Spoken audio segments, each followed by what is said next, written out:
वालेकुम स्टूडेंट्स, कैसे हैं आप? उम्मीद करता हूँ आप सब खैरियत से होंगे।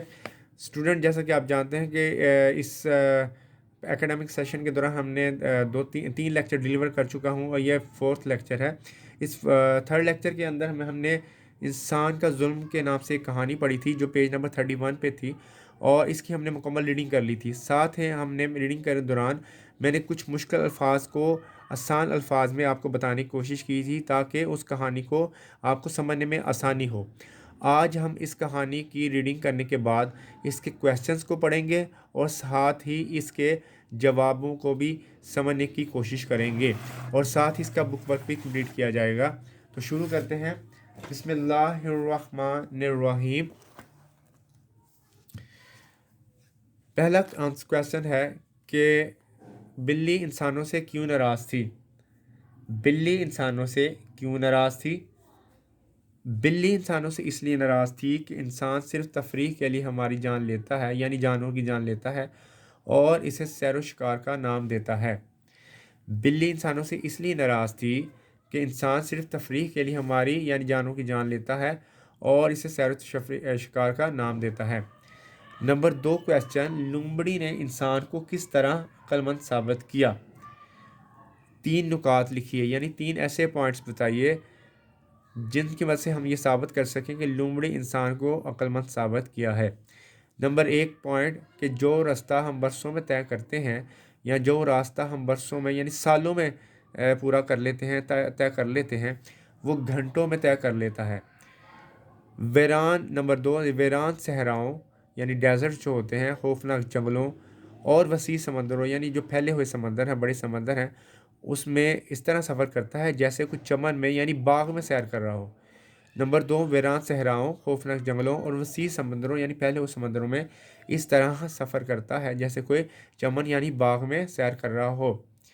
नंबर 3 उसकी तरक्की और कारनामे देखकर अकल दंग यानी कि हैरान रह जाती है। उसकी तरक्की और कारनामे देखकर अकल दंग यानी कि हैरान रह जाती है। नंबर 3 क्वेश्चन, बिल्ली ने किस लिए और क्यों कहा कि हाथी के दांत खाने के और हैं और दिखाने के और?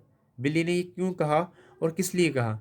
बिल्ली ने इंसान को ये कहा कि हाथी के दांत खाने के और हैं और दिखाने के और।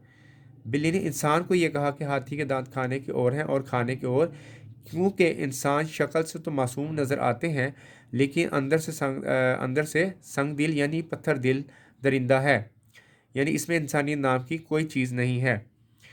बिल्ली ने इंसान को ये कहा कि हाथी के दांत खाने की ओर हैं और दिखाने के ओर, क्योंकि इंसान शक्ल से तो मासूम नज़र आता है लेकिन अंदर से संग दिल यानी पत्थर दिल दरिंदा है। नंबर 4 क्वेश्चन, इस मुकालमे में यानी जो लूमड़ी और बिल्ली के दरमियान हुआ गुफ्तगू की शक्ल के अंदर, यानी जो उसके बातचीत हुई लूमड़ी और बिल्ली के दरमियान, उसका मरकज़ी ख्याल लिखिए, यानी उसमें मेन पॉइंट्स क्या कहने की कोशिश की गई है उस चीज़ को हमने बताना है। इस मुकालमे में ये कहने की कोशिश की गई है यानी जो बिल्ली और लूमड़ी के दरमियान हुआ, यानी जो बातचीत लूमड़ी और बिल्ली के दरमियान हुई, उसमें ये कहने की कोशिश की गई है कि इंसान खुद गर्ज नहीं कि इंसान खुद गर्ज और ज़ालिम है, कि इंसान खुद गर्ज और ज़ालिम है। खुद गर्ज यानी सिर्फ अपने बारे में सोचता है और ज़ालिम है यानी जुल्म करने वाला है। अपनी हुकूमत कायम रखने के लिए दूसरे इंसानों पर जुल्म करता है और खुश होता है। अपने ही भाइयों पर जुल्म करता है अपने ही भाइयों पर जुल्म करता है सिर्फ तफरीह के लिए यानी सिर्फ इंजॉयमेंट के लिए जानवरों की जान लेता है और इसे सैर शिकार का नाम देता है। स्टूडेंट्स, हमने ये क्वेश्चंस और इनके आंसर्स को रीड आउट कर लिया है। होप सो आपको समझ आ गई होगी। अब हम इस कहानी का बुक वर्क मुकम्मल करते हैं, बुक वर्क को करने की कोशिश करते हैं।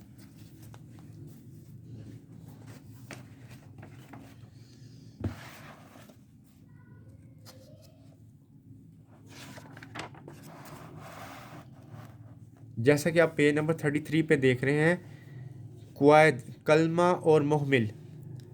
कलमा और मुहमिल, कलमा और मुहमिल क्या है? इसको आसान अल्फाज में मैं आपको बताऊंगा इसके बाद हम इसकी एक्टिविटी सरगर्मी नंबर 1 करेंगे। वैसे हम यहाँ रीडिंग करते हैं और मैं अपने अल्फाज में भी आपको बताऊँगा। कलमा क्या होता है? मुख्तलिफ हरूफ को यानी लफ्ज़ हरफों को जोड़कर एक ख़ास तरतीब में जोड़कर लफ्ज़ बनाया जाता है। मसलन अलिफ जमा बे इक्वल टू अब। मसलन अलिफ जमा बे इक्वल टू अब। बे जमा अलिफ इक्वल टू बा। बे प्लस अलिफ इक्वल टू बा। यानी हरूफ वही हैं, यानी हरफ वही हैं, लेकिन इनकी तरतीब बदल जाए, यानी अलिफ को बे अलिफ से पहले आ जाए या अलिफ बाद में आ जाए तो इसका नया लफ्ज़ बन जाता है। जब हम बात करते हैं तो बात करते वक्त अल्फाज की मदद लेते हैं, यानी लफ्ज़ों की मदद लेते हैं, और हर लफ्ज़ का एक मानी होता है, यानी उसका एक मीनिंग होता है। उर्दू कवायद में यानी उर्दू ग्रामर में बामानी लफ्ज़ को यानी जिसका कोई मानी हो, उस लफ्ज़ को, ऐसे लफ्ज़ जिसका कोई मानी हो उसको कलमा कहते हैं। जैसे स्कूल है, लड़का है, किताब है वगैरह। यानी हमें पता है स्कूल किसको कहते हैं, लड़का किसको कहते हैं, किताब किसको कहते हैं, ये हमें इसका पता है। यानी बामानी लफ्ज़ जो है वो कलमा कहलाता है। कभी कभार हम कलमे के साथ साथ कुछ बेमानी अल्फाज भी बोल जाते हैं, यानी हम कुछ ऐसे लफ्ज़ भी बोलते हैं कलमे के साथ जिनका कोई मीनिंग नहीं होता, यानी जो मीनिंगलेस होते हैं, जो जिनका कोई मतलब नहीं होता। मसलन किताब एक मीनिंग वाला वर्ड है जिसको कलमा कहते हैं। किताब के साथ अगर हम बोलें वताब, तो वताब का कोई मीनिंग नहीं है, लेकिन हम ये लफ्ज़ बोलते हैं किताब वताब।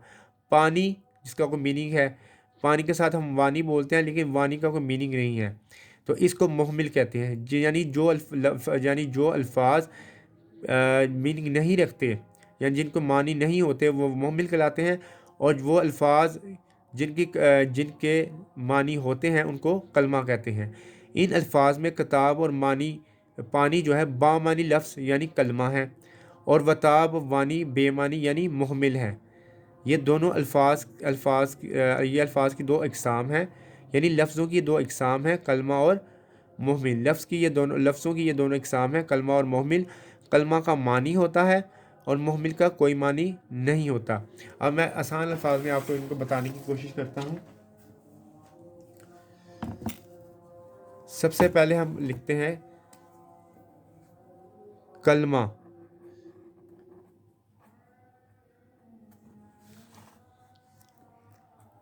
ऐसा लफ्ज़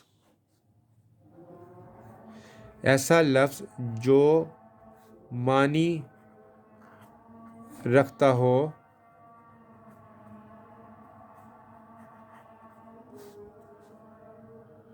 कलमा कहलाता है।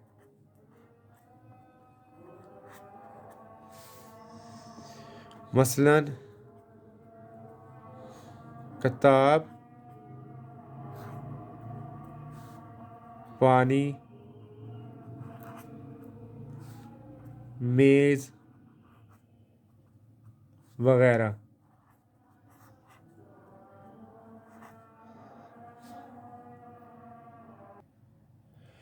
तो स्टूडेंट्स, ये कलमा ऐसा लफ्ज़ जो मानी रखता हो कलमा कहलाता है। मसलन किताब, पानी, मेज़ वगैरह। यानी इसका भी पता है हमें, किताब किसको कहते हैं, पानी किसको कहते हैं, मेज़ किसको कहते हैं। मुहमिल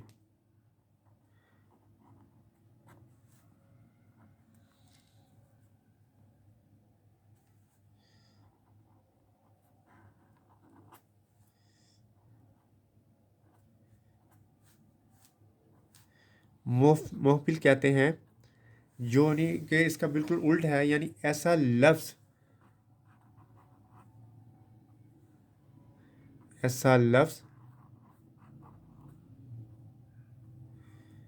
जो मानी ना रखता हो, यानी जिसका कोई मतलब ना हो, मुहमिल कहलाता है। मसलन वताब, वानी, मेज़, वेज़।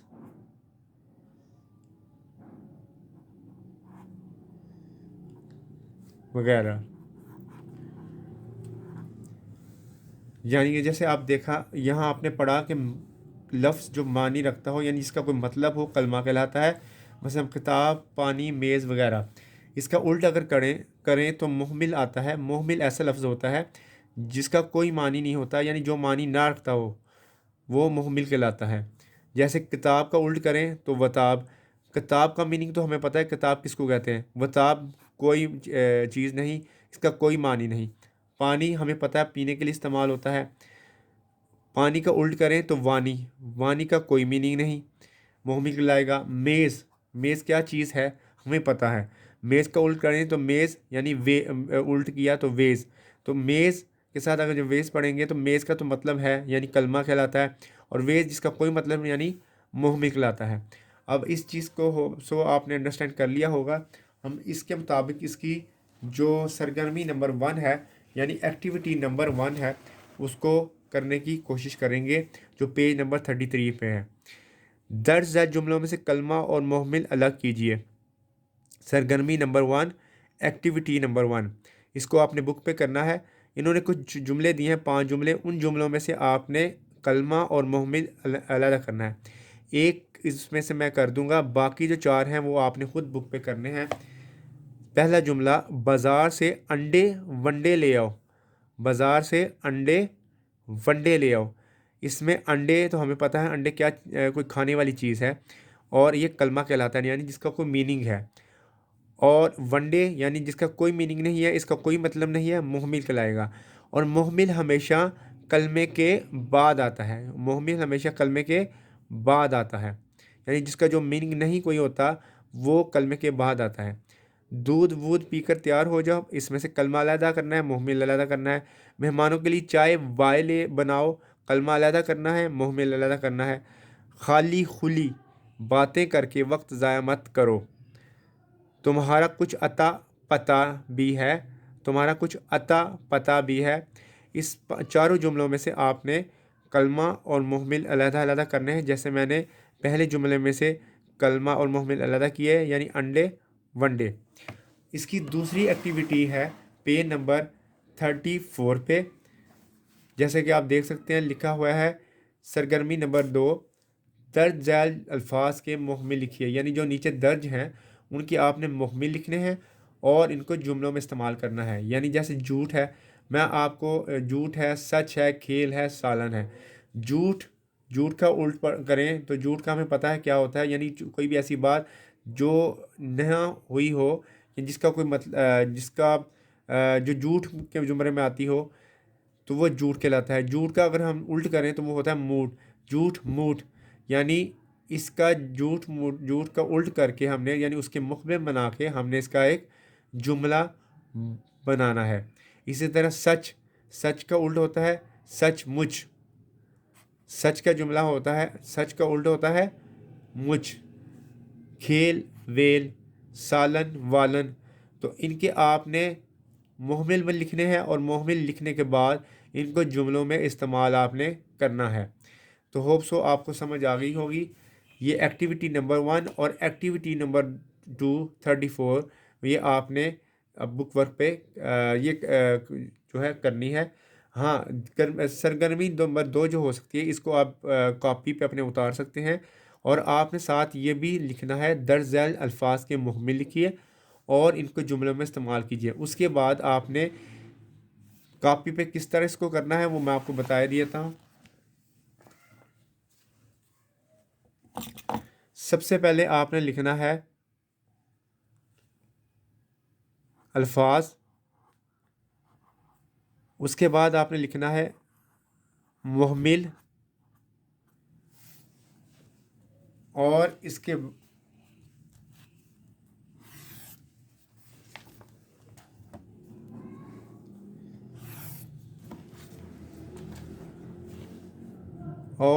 बाद इनको जुमलों में इस्तेमाल करना है। ऐसे लिखना है। जैसे आपने झूठ का, मैंने आपको बताया कि झूठ का मुहमिल क्या होता है, मूठ। सच का मुझ। तो इसी तरह बाकी अल्फाज और उनके मुकम्मिल भी आपने लिखने हैं और उनको जुमलों में इस्तेमाल करना है। यानी अल्फाज को भी और मुकम्मिल को भी आपने मिला के जुमला एक बनाना है। इसी तरह सच और मुझ, जैसे एक वर्ड है सच कलमा है, मुझ उसका मुकम्मिल है, तो उन दोनों को मिला के भी आपने एक जुमला बनाना है। इस तरह 4 वर्ड हैं जो बुक वर्क के अंदर हैं, उनको आपने इस कॉपी के वर्क के तौर पर करना है। सरगर्मी नंबर 1 आप बुक पे करेंगे और सरगर्मी नंबर 2 जो है आप जिनके जुमले बनाने हैं आपने वो कॉपी पे आपने करने हैं। होप सो आपको समझ आ गई होगी। इस तरह हमारा ये आज का जो दूसरा चैप्टर था लेक्चर नंबर 4 के अंदर मुकम्मल कर लिया गया है। तो आपने इसको नीट एंड क्लीन करना है। मैं इनके क्वेश्चंस और आंसर आपको व्हाट्सअप कर दूंगा, आप इसको देख के अच्छी तरह समझ के याद कीजिएगा और नीट एंड क्लीन लिखिएगा। अल्लाह आपका हामी और नासर रहे। अल्लाह हाफिज़।